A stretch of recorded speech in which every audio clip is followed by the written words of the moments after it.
ಇವತ್ತು ನಮ್ಮ ಇಡೀ ಕರ್ನಾಟಕ ರಾಜ್ಯದಲ್ಲಿ ಕಾಂಗ್ರೆಸ್ ಸರ್ಕಾರ, ಸಿದ್ದರಾಮಯ್ಯ ಅವರ ನೇತೃತ್ವದ ಕಾಂಗ್ರೆಸ್ ಸರ್ಕಾರ ಇವತ್ತೇನು ಜಾತಿ ಗಣತಿ, ಜಾತಿ ಸಮೀಕ್ಷೆ ಹೆಸರಲ್ಲಿ ಜಾತಿಗಳ ನಡುವೆ ಒಂದು ಬೆಂಕಿ ಹಚ್ಚುವಂಥ ಒಂದು ಕೆಲಸ, ಜಾತಿಗಳ ನಡುವೆ ವೈಷಮ್ಯ ಹುಟ್ಟಿಸೋದ್ರ ಮೂಲಕ ನಮ್ಮ ರಾಜ್ಯದಲ್ಲಿ ಒಂದು ಶಾಂತಿಯನ್ನು ಕದಡುವಂಥ ಒಂದು ಕೆಲಸಕ್ಕೆ ಇವತ್ತೇನು ಕಾಂಗ್ರೆಸ್ ಸರ್ಕಾರ ಕೈ ಹಾಕಿದೆ.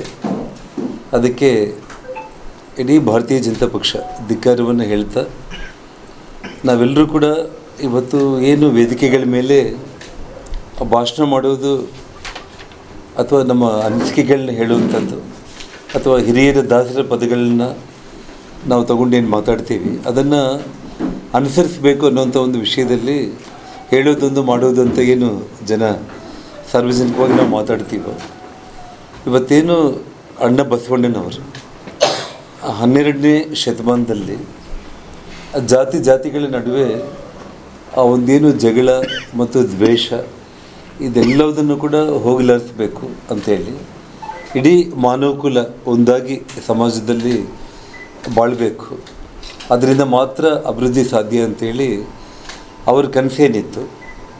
ಇವತ್ತು ಕನಕದಾಸರು ಹೇಳಿರೋಂಥ ಒಂದು ರೀತಿಯಲ್ಲಿ ಕುಲವೆಂದು ಒಡೆದಾಡಿದಿರಿ, ನಿಮ್ಮ ಕುಲದ ನೆಲೆಗೆ ಏನಾದರೂ ಬಲಿರ ಅಂಥೇಳಿ ಕನಕದಾಸರು ಹೇಳಿರೋಂಥ ಒಂದು ವಿಚಾರ ತಗೊಂಡ್ರು ಕೂಡ ಇವತ್ತು ಅದೆಲ್ಲವುದನ್ನು ಕೂಡ ಇವತ್ತು ಬಸವಣ್ಣನ ಬಗ್ಗೆ ಕ್ರಾಂತಿಕಾರಿ ಪುರುಷ, ಸಾಂಸ್ಕೃತಿಕ ನಾಯಕ ಅಂತೇಳಿ ಒಂದು ಕಡೆ ಹೇಳ್ತಾ, ಇನ್ನೊಂದು ಕಡೆ ಕನಕದಾಸರ ಒಂದು ಪದಗಳನ್ನು ಹೇಳೋದ್ರ ಮೂಲಕ ಸಮಾಜದಲ್ಲಿ ಒಗ್ಗಟ್ಟು ಇರಬೇಕು ಅಂತೇಳಿ ಹೇಳೋದ್ರ ಮೂಲಕ ಈ ರಾಜ್ಯದ ಮುಖ್ಯಮಂತ್ರಿ ಇವತ್ತು ಇಡೀ ಕರ್ನಾಟಕ ರಾಜ್ಯವನ್ನು ಒಂದು ಅಶಾಂತಿಯಲ್ಲಿ, ಅಂದರೆ ಜಾತಿಗಳ ನಡುವೆ ಬೆಂಕಿ ಹಚ್ಚುವಂಥ ಒಂದು ಕೆಲಸಕ್ಕೆ ಇವತ್ತು ಅವರೇನು ಕೈ ಹಾಕಿದ್ದಾರೆ.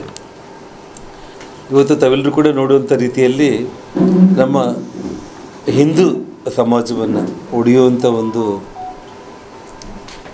ಕೊಳಕು ರಾಜಕಾರಣಕ್ಕೆ ಇವತ್ತು ಸಿದ್ದರಾಮಯ್ಯ ಅವರು ಕೈ ಹಾಕಿರುವಂಥದ್ದು.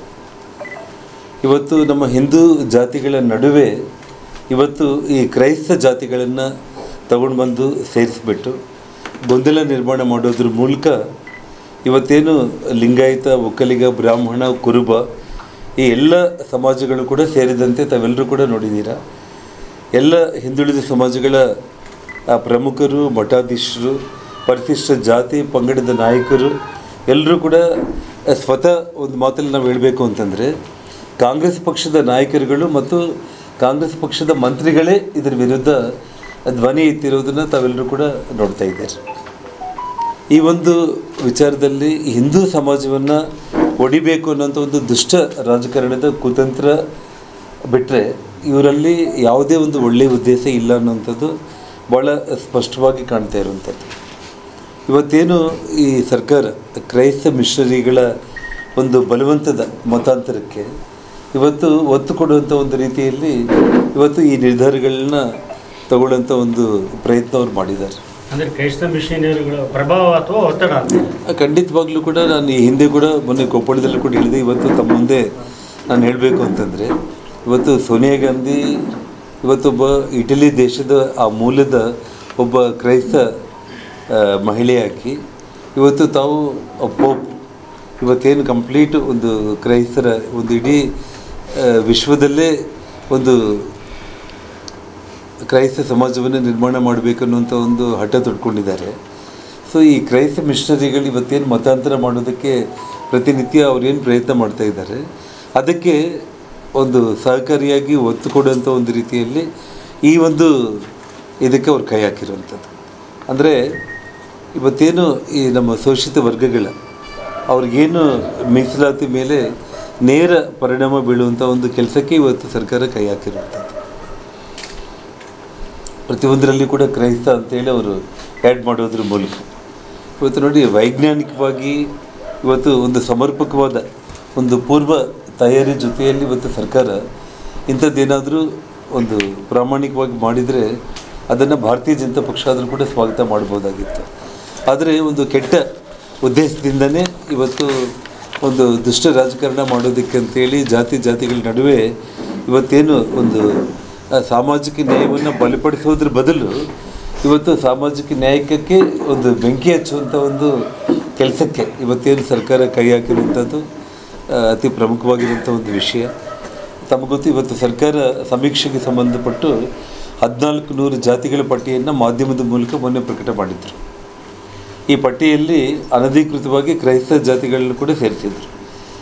ಮುಖ್ಯವಾಗಿ ಇವತ್ತು ನೋಡಿ, ಹಿಂದುಳಿದ ವರ್ಗಗಳ ಆಯೋಗದ ಮೂಲಕ ಇವತ್ತು ಇದನ್ನು ಅವರು ಪ್ರಕಟ ಮಾಡೋದ್ರ ಮೂಲಕ ಕುರುಬ Christian, Lingayat Christian, Vokkaliga Christian, ಬ್ರಾಹ್ಮಣ ಕ್ರಿಶ್ಚಿಯನ್ನು, ಮಡಿವಾಳ ಕ್ರಿಶ್ಚಿಯನ್ನು, ಬಂಜಾರ ಕ್ರಿಶ್ಚಿಯನ್ನು, ಈ ರೀತಿ 48 ಜಾತಿಗಳಿಗೂ ಕೂಡ ಇವತ್ತು ಕ್ರಿಶ್ಚಿಯನ್ ಅನ್ನೋದನ್ನು ಒಂದು ಅನಧಿಕೃತ ಕ್ರೈಸ್ತ ಜಾತಿಗಳೇನಿದ್ದಾವೆ ಅವರು ಕೈ ಬಿಟ್ಟಿರುವಂಥ ಒಂದು ಇದನ್ನು ಕೂಡ ಇವರೆಲ್ಲ ಕೂಡ ಸೇರಿಸಿಬಿಟ್ಟು ಈ ರೀತಿ ಪ್ರಕಟಣೆ ಮಾಡಿರೋದು ಭಾಳ ಒಂದು ಗಂಭೀರವಾಗಿರುವಂಥ ಒಂದು ವಿಷಯ.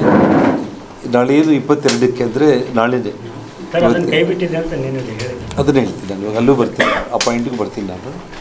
ಅವರೇನು 22 ಸಮೀಕ್ಷೆ ಮಾಡೋದ್ರ ಮುಂಚೆ ಒಂದು ಪ್ರಾಮಾಣಿಕವಾಗಿ ನೋಡಿ ಎಲ್ಲರಿಗೂ ಕೂಡ ಒಂದು ಸಮಯಾವಕಾಶವನ್ನು ಕೊಟ್ಟು ಸರಿಯಾದ ಒಂದು ಪೂರ್ವ ತಯಾರಿ ಮಾಡಿಕೊಂಡು ಮತ್ತು ಸಮರ್ಪಕವಾಗಿ ಅಧಿಕಾರಿ ಸಿಬ್ಬಂದಿ ವರ್ಗಗಳಿಗೆ ತರಬೇತಿ ಕೊಡೋದ್ರ ಮೂಲಕ ಇವತ್ತು ಅವರೇನು ಒಂದು ವೈಜ್ಞಾನಿಕವಾಗಿ ಜಾತಿ ಸಮೀಕ್ಷೆಗಳನ್ನು ಮಾಡಬೇಕು ಅನ್ನೋಂಥದ್ದು ನಮ್ಮ ಭಾರತೀಯ ಜನತಾ ಪಕ್ಷದ ಆಗ್ರಹ. ತಾವು ಇವಾಗ ಒಂದು ಮಾತನ್ನು ಹೇಳ್ತಾ ಇದ್ದೀರಿ, ಕೈ ಬಿಟ್ಟಿದ್ದೀವಿ ಅಂತೇಳಿ. ಇವತ್ತೆಲ್ಲ ಪತ್ರಿಕೆಗಳಲ್ಲೂ ಕೂಡ ಆ ಒಂದು ವಿಷಯ ಬಂತು. ಅಂದರೆ ಆಯೋಗ ಏನಿದೆ, ಹಿಂದುಳಿದ ವರ್ಗಗಳ ಆಯೋಗ, ಒಂದು 46 ಜಾತಿಗಳಿಗೆ ಸಂಬಂಧಪಟ್ಟು ಆ ಕ್ರೈಸ್ತ ಅನ್ನೋಂಥದ್ದನ್ನು ನಾವು ತೆಗಿತಾ ಇದ್ದೀವಿ ಅಂತೇಳಿ ಇವತ್ತು ಅವ್ರು ಹೇಳಿದ್ದಾರೆ. ಆದರೆ ತಾವು ಸುದ್ದಿ ಕಂಪ್ಲೀಟು ನೀವು ಓದಿರ್ತೀರಿ. ಆ ಸುದ್ದಿ ನಾವು ಓದುವಂಥ ಸಂದರ್ಭದಲ್ಲಿ ಮತ್ತು ಅದರಲ್ಲಿ ಒಂದು ಪ್ರತ್ಯೇಕ ಕಾಲಮ್ ಒಂದು ಇಟ್ಟಿದ್ದಾರೆ. ಅದನ್ನು ಹಿಂದುಳಿದ ವರ್ಗಗಳ ಆಯೋಗ ಕೂಡ ಅನೌನ್ಸ್ ಮಾಡಿರುವಂಥದ್ದು ಏನಂದರೆ, ಕೈ ಬಿಡ್ತಾ ಇದ್ದೀವಿ ಅಂತ ಹೇಳ್ತಾ ಒಂದು ಪ್ರತ್ಯೇಕ ಕಾಲಮನ್ನು ಇಟ್ಟು ಆ ಕಾಲಮಲ್ಲಿ ನೀವು ಒಂದು ವೇಳೆ ಮೆನ್ಷನ್ ಮಾಡಬೇಕು ಅಂತಂದರೆ ಅದು ನಿಮಗೆ ಬಿಟ್ಟಿದ್ದು ಅನ್ನೋಂಥ ರೀತಿಯಲ್ಲಿ ಅದನ್ನು ಒಂದು ಅವಕಾಶ ಮಾಡಿಕೊಟ್ಟಿದ್ದಾರೆ. ನಾಳೆ ಈ ಸಮೀಕ್ಷೆ ಮಾಡುವಂಥ ಸಂದರ್ಭದಲ್ಲಿ ಅವ್ರಿಗೆ ಸಂಬಂಧಪಟ್ಟ ವ್ಯಕ್ತಿಗಳ ಒಂದು ಹೋದಾಗ ಸೊ ಅವರು ಅಲ್ಲಿ ಅವ್ರನ್ನ ಕನ್ವಿನ್ಸ್ ಮಾಡುವಂಥ ಒಂದು ಚಾನ್ಸ್ ಇರ್ಬೋದು. ಏನಂತೇಳಿ, ನೀವೇನಾದರೂ ಒಂದು ವೇಳೆ ಈ ಥರ ಮತಾಂತರ ಆಗೋದ್ರಿಂದ ಅಥವಾ ಏನಾದರೂ ನಾಳೆ ನಿಮಗೇನಾದರೂ ಬೆನಿಫಿಟ್ಸ್ ಬರ್ಬೋದು, ಇವಾಗ ಬರ್ಸೋದಿದ್ರೆ ಇವಾಗೇ ಬರ್ಸ್ರಿ, ಮತ್ತು ನಾಳೆ ಬರ್ಸ್ಲಿಕ್ಕೆ ಆಗಲ್ಲ ಅಂತೇಳಿ ಇವತ್ತು ಇನ್ನೊಂದು ಸ್ಪೆಷಲ್ ಕಾಲಮ್ನ ಯಾಕೆ ಇಡಬೇಕು? ಇಂಡೈರೆಕ್ಟ್ ಆಗಿ ಪ್ರಭಾವ ಬೀರೋದು ಅಷ್ಟೇ. ಇವತ್ತು ಒಂದು ರೀತಿಯಲ್ಲಿ ಜನಗಳಲ್ಲಿ ಆಕ್ರೋಶ, ರಾಜಕೀಯವಾಗಿ ಭಾರತೀಯ ಜನತಾ ಪಕ್ಷ ಇದನ್ನು ವಿರೋಧ ಮಾಡಿ ನಾವು ಹೋರಾಟ ಮಾಡ್ತಾ ಇದ್ದೀವಿ ಅನ್ನೋದು ಒಂದು ಕಡೆ. ಆದರೆ ಇನ್ನೊಂದು ಕಡೆ ಸಾರ್ವಜನಿಕ ವಲಯದಲ್ಲಿ ಕಾಂಗ್ರೆಸ್ ಪಕ್ಷದಲ್ಲೇ ಅವರ ಶಾಸಕರುಗಳಲ್ಲಿ, ಮಂತ್ರಿಗಳಲ್ಲಿ ದಿನೇಶ್ ಗುಂಡೂರಾವ್ ಅವರು ಆ ಬ್ರಾಹ್ಮಣ ಮುಸ್ಲಿಂ ಅಂತೇಳಿ, ಮತ್ತು ಇದೆ ಕ್ರಿಶ್ಚಿಯನ್ದು ಒಂದು ಕಡೆ, ಇನ್ನೊಂದು ಬ್ರಾಹ್ಮಣ ಮುಸ್ಲಿಂ, ಜೈನ ಮುಸ್ಲಿಮು, ಅದು ಮತ್ತು ಇದು ಇದ್ದಾಗ ನಮ್ಮ ದಿನೇಶ್ ಗುಂಡೂರಾವ್ ಅವರು ಸ್ವತಃ ಸರ್ಕಾರಕ್ಕೆ ಅವರೇ ಇವತ್ತು ಲೆಟ್ರ್ ಬರೆದಿದ್ದಾರೆ, ಕಂಡೆಮ್ ಮಾಡಿದ್ದಾರೆ ಅವರು. ಆದರೆ ಕ್ವಶನ್ ಏನಂದರೆ, ಒಕ್ಕಲಿಗ ಸಮುದಾಯದವ್ರನ್ನೇ ಮೀಟಿಂಗ್ ಮಾಡಿ ಓಪನ್ ಆಗಿ ಹೇಳಿದ್ರು, ಪೋಸ್ಟ್ಪೋನ್ ಮಾಡಿ ಇದು ಅವೈಜ್ಞಾನಿಕವಾಗಿದೆ ಅಂತ. ಅದೇ ಆ ಸ್ಟ್ಯಾಂಡ್ ಬಿಜೆಪಿಯಿಂದ ಬರ್ತಾ ಇಲ್ಲ.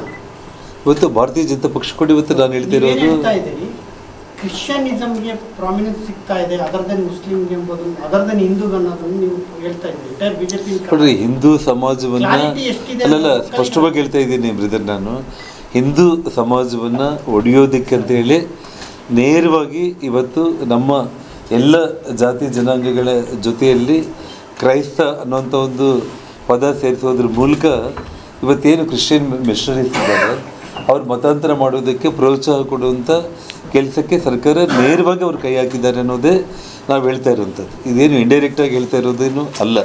ಇನ್ನೊಂದೇನೆಂದರೆ, ನಿನ್ನೆ ತಾವು ಹೇಳ್ತಾ ಇದ್ದೀರಿ ಒಕ್ಕಲಿಗ ಸಮುದಾಯದವರು ಇದನ್ನು ಪೋಸ್ಟ್ಪೋನ್ ಮಾಡಬೇಕು, ಅವೈಜ್ಞಾನಿಕವಾಗಿದೆ ಅಂತೇಳಿ.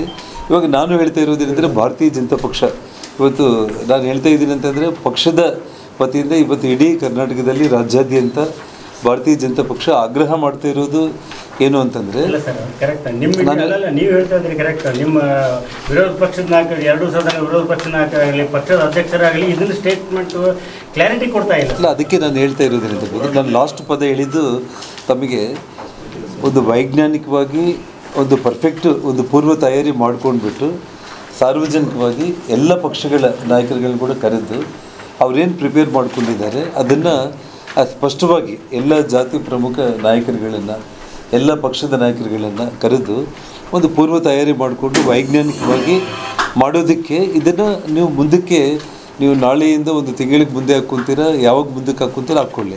ಬಟ್ ನಾವು ಹೇಳ್ತಾ ಇರೋದೇನೆಂದರೆ ಒಂದು ಪ್ರಾಪರ್ ಒಂದು ವೈಜ್ಞಾನಿಕವಾಗಿ ಒಂದು ಒಳ್ಳೆ ತಯಾರಿ ಮಾಡ್ಕೊಂಡ್ಬಿಟ್ಟು ಎಲ್ಲರ ಸಲಹೆ ಸೂಚನೆಗಳನ್ನು ಕೂಡ ತಗೊಂಡ್ಬಿಟ್ಟು